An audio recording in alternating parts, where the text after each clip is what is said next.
Hello friends. आज हम discuss करेंगे छोटे प्लॉट में घर किस तरीके से बनाया जाता है। तो सबसे पहले हम एक आर्किटेक्ट इसमें हायर करते हैं। तो आर्किटेक्ट के हायर करने से हमें क्या प्रॉफिट रहता है। आर्किटेक्ट एक स्पेस को जब डिज़ाइन करता है तो वो natural light and natural ventilation का ध्यान रखता है। और अगर हम अपना जो घर किसी प्रोफेशनल से डिज़ाइन न करा के खुद ही उसको डिज़ाइन करते हैं या नेट से या ऑनलाइन कुछ इधर-उधर से देख के किसी और जगह का डिज़ाइन अपने प्लॉट के बारे में सोचते हैं तो वो प्लानिंग फिर गलत हो जाती है। ऐसा क्यों? क्योंकि हर एक जगह का अपना एक अलग क्लाइमेट होता है और कंडीशंस होती है। रोड किस साइड में है, किस साइड में वेंटिलेशन देना है, किस साइड में ओपनिंग रखनी है। तो ये सब डिसाइड होता है आपके एक्चुअल प्लॉट से। तो आपको सबसे पहले एक अच्छे आर्किटेक्ट को हायर करना है और अपनी जो भी रिक्वायरमेंट्स है आर्किटेक्ट को देनी है और आर्किटेक्ट रिक्वायरमेंट्स के अकॉर्डिंग और अवेलेबल एरियाज और अवेलेबल जो बायलॉज होते हैं उसके अकॉर्डिंग डिज़ाइन करते हैं। तो आपका जो कंस्ट्रक्शन में पैसा इन्वेस्ट होता है तो वो एक अच्छे तरीके से इन्वेस्ट हो जाता है और आपका कोई फॉल्टी कंस्ट्रक्शन और फॉल्टी डिज़ाइन नहीं रहता जब भी आपका फाइनल घर बन के तैयार होता है। तो natural light and natural ventilation के लिए हम बात करेंगे। घर में आपकी जो भी रिक्वायरमेंट्स जो भी स्पेसेस होते हैं कोशिश करो कि उसमें नेचुरल लाइट और वेंटिलेशन की सुविधा रहे। तो अगर प्लॉट बड़ा है तो फिर तो कोई दिक्कत नहीं होती है, आप चारों तरफ से भी ओपन कर सकते हो। बट अगर प्लॉट छोटा है या लेंथ वाइज डेप्थ वाइज बड़ा है और आपका फ्रंट कम है तो फिर ये दिक्कत आती है। तो आप या तो एक साइड डेड करते हो या एक साइड से गैलरी या अपना वेंटिलेशन के लिए प्रोविजन देते हो। बट आप लोग अगर ऑनलाइन और नेट से किसी प्रोफेशनल्स जो प्रोफेशनल नहीं होते हैं, आर्किटेक्ट नहीं होते हैं और दूसरे बैकग्राउंड के होते हैं, अगर उनका कोई डिज़ाइन फॉलो करते हैं तो वो आपके प्लॉट में उस तरीके से गलत एक माध्यम है और आपका एक डिज़ाइन गलत हो सकता है। तो कोशिश करो कि आप किसी प्रोफेशनल से अपना घर डिज़ाइन करवाओ। और जैसे कि आप इसमें एग्जांपल हमने लिया है एक रफ स्केच है ये। तो ये प्लॉट लाइंस आपकी जा रही है और एक साइड से अगर ये डेड हम करते हैं तो दूसरी साइड से विंडो के लिए प्रोविजन देते हैं इस साइड। ठीक है, आपका कोर्ट यार्ड आ जाता है। पाउडर रूम है आपका, ड्राइंग रूम के लिए वेंटिलेशंस और विंडो रहती है। आपका पोर्च रहता है, किचन किचन के लिए वेंटिलेशन रहता है, फिर लिविंग रूम के लिए वेंटिलेशन इस साइड है, बेडरूम और इधर, और आपके जो टॉयलेट वगैरह होता है उसके वेंटिलेशन बैक साइड से आ गया। तो सारे घर में आपको वेंटिलेशन मिल रहा है। आप प्लानिंग कुछ भी कर सकते हो, आपका जो भी living room drawing room bedroom की जो भी कंपोजिशन है वो आप चेंज कर सकते हो, आप अपने अकॉर्डिंग और आपके आर्किटेक्ट के अकॉर्डिंग। बट कोशिश करो कि नेचुरल वेंटिलेशन आपका क्रॉस वेंटिलेशन घर में होता रहे। और जब हम स्पेस होने के बावजूद भी इसको डेड करते हैं तो आप अपना एक डेड स्पेस क्रिएट कर रहे हो। तो वेंटिलेशन के बारे में ज़रूर सोचो जब भी आप अपना घर बनवा रहे हो। उसके बाद आपका अगर सपोज एग्जांपल में हमने 25 फीट बाई 34 फीट अराउंड ये आपका 100 स्क्वायर यार्ड अगर प्लॉट होता है तो उसमें बेडरूम आपका आ रहा है तो आप विंडो भी दे रहे हो, एक साइड से आप गैलरी दे रहे हो, आपकी विंडोज आ रही है, एक साइड से आप डेड कर सकते हो। आपकी अगर टू साइडेड डेड है तो आप डेड भी कर सकते हो। बट कोशिश करो कि हर बेडरूम में आपका एक एटलीस्ट वन विंडो आए और दो विंडो की हमेशा कोशिश होनी चाहिए क्रॉस वेंटिलेशन के लिए। तो आपका अगर विदाउट पार्किंग है, आपने अगर क्लाइंट अगर बोलता है गाड़ी हमने प्लॉट के अंदर या घर में अंदर खड़ी नहीं करनी है तो आपके पास ज़्यादा स्पेस रहता है तो आप स्टेयर्स, जैसे ये एग्जांपल क्लाइंट को बाहर से सीढ़ी चाहिए थी तो स्टेयर्स आपके बाहर से आ गई। और इस केस में आप एक सिंपल ये फर्स्ट कॉन्सेप्ट हो सकता है, ये फाइनल कोई डिज़ाइन नहीं है तो आप इसको लाइक फॉलो नहीं कर सकते हो। तो आपकी जो भी कंपोजिशन रहती है वो आपका डिज़ाइन है, आप जो भी आपके बाथरूम और ड्राइंग रूम बेडरूम की पोजीशन है एज पर वास्तु भी दे सकते हो, बट हम यहाँ पे आपको ये वेंटिलेशन दिखा रहे हैं कि हर एक रूम और हर एक जगह पे कैसे विंडो प्रोवाइड की जाती है छोटे प्लॉट में भी। फिर आपका अगर प्लॉट फिर से डेप्थ में बड़ा है और आपका फ्रंट वही कम रहता है लाइक 25 फीट और ये 55 फीट के अराउंड है, तो आप सबसे पहले पोर्च और गाड़ी के लिए क्लियर 17, 18, 19 और 19 फीट तक एटलीस्ट आप पोर्च के लिए लेंथ में दो, और 10 to 11 फीट 12 फीट आप पोर्च के लिए विड्थ में स्पेस दो। तो आपका ये कार पार्किंग हो जाता है 2.5 मीटर इंटू 5.5 और 5 मीटर में आपकी गाड़ी खड़ी हो जाती है।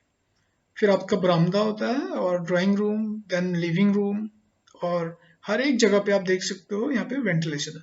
वेंटिलेशन आप के लिए आपको प्लॉट, जो आपकी प्लॉट लाइन होती है उससे आपको 2 फीट 6 इंच और 2 फीट और एटलीस्ट 2.5 फीट आपको देना होता है। और आपका जो भी बायलॉज है आपके सेटबैक फ्रंट और रियर, लोकल बायलॉज आपकी सिटी में जो भी हैं वो उसके अकॉर्डिंग रहेंगे। फिर आप रूम है इस तरीके से निकालो कि विंडो के लिए प्रोविजन रहे हर जगह। एक साइड से अगर डेड है तो दूसरी साइड से उसमें विंडो जरूर हो। तो बिल्डिंग को भी विंटर और समर के अकॉर्डिंग, अगर बिल्डिंग में कुछ जो भी कंपोजिशन ब्रिक्स वगैरह रहती है वो एक्सपेंड वगैरह करती है तो उसको उसमें दिक्कत नहीं होती है और आपका घर डैम्पनेस से भी सही रहता है। फिर आप इसको डेड अगर एक पोर्शन करते हो, जैसे ये पोर्शन यहाँ पे डेड है, तो आप इधर से आपने इसको खोल दिया और वॉशरूम्स के लिए आपका वेंटिलेशन हो गया, ड्राइंग रूम के लिए हो गया, और इधर से आप कहीं से ड्रॉर दे सकते हो। ये भी एक बेसिक फर्स्ट स्केच है, ये फाइनल नहीं है, तो ये फॉलो करने के लिए सही नहीं होगा। और जब आप कोई कॉन्सेप्ट और कॉन्सेप्चुअल सबमिशन क्लाइंट को दे रहे हैं आपके एग्रीमेंट के अकॉर्डिंग, आपकी जो भी फी शेड्यूल के अकॉर्डिंग, तो आप देख सकते हैं कि छोटे से प्लॉट हैं 22 फीट के अराउंड इनका फ्रंट है और डेप्थ वाइज ये ज़्यादा है, बट आप फिर भी वेंटिलेशंस के लिए विंडो प्रॉपर देते हैं।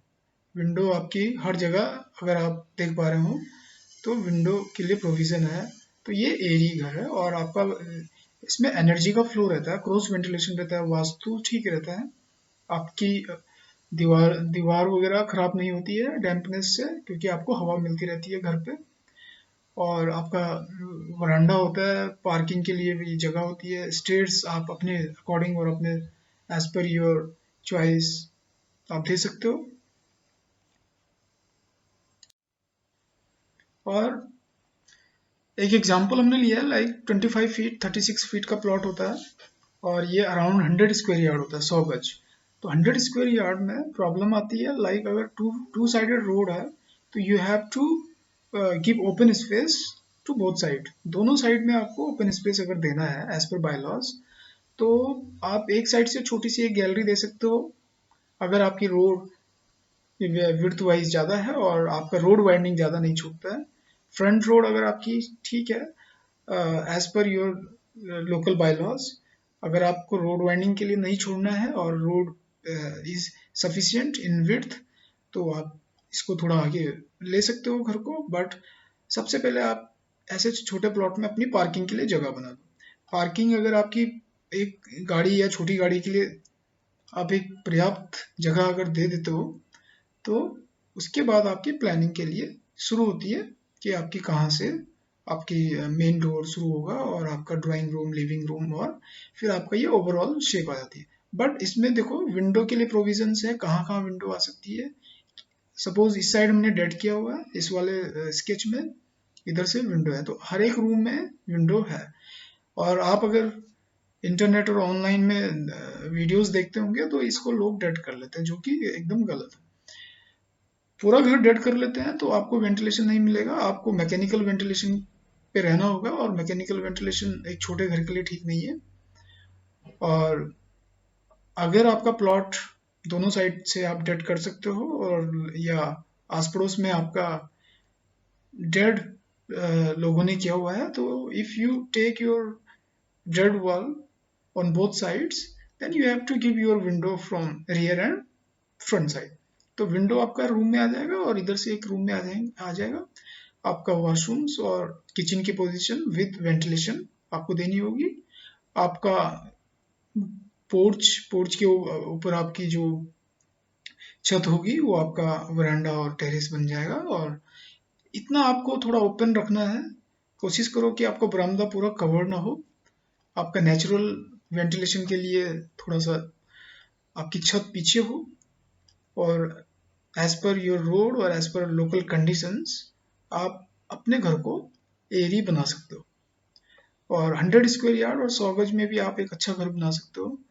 प्लेसमेंट ऑफ स्टेयर्स भी एज पर योर रिक्वायरमेंट कि आपको ग्राउंड फ्लोर में कितने रूम चाहिए और फर्स्ट फ्लोर में अगर आप दे सकते हो तो आपकी स्टेयर्स के लिए अच्छी जगह बन सकती है। And try to not give too many spaces or rooms and states rooms in ground floor पे अगर आप ज़्यादा स्पेस दोगे तो ये एक छोटे छोटे स्पेसेस निकलेंगे। एंड पार्टीशंस वॉल्स दो। एंड एक फ्री फ्लो होना चाहिए और आपका जो स्पेस हो 1-1 इंच की एकदम डिटेल हो और थोड़ा भी एरिया वेस्ट ना हो। तो नेक्स्ट वीडियो में हम बात करेंगे कि कैसे इफेक्टिव एक छोटे प्लॉट में घर के लिए चीज़ें हमें सोचनी चाहिए और आप अपनी कॉस्ट सेविंग कैसे कर सकते हो, ये भी हम एक नेक्स्ट वीडियो में बात करेंगे। और इस वीडियो को बनाने का जो एम था कि ऑनलाइन और इंटरनेट पे अगर प्रोफेशनल्स विदाउट प्रोफेशनल्स कोई डिज़ाइन और विदाउट आर्किटेक्ट कि कोई डिज़ाइन अगर आप फॉलो कर रहे हो तो वो गलत है। And that is not suitable for your site and they don't give proper ventilation and natural ventilation space and window in their design. So they are all I will say that the design is not good for a good house. So please follow instructions from your architect and get some drawings from your architect and he will guide you all in all your construction phase and your money will not be wasted. Thank you.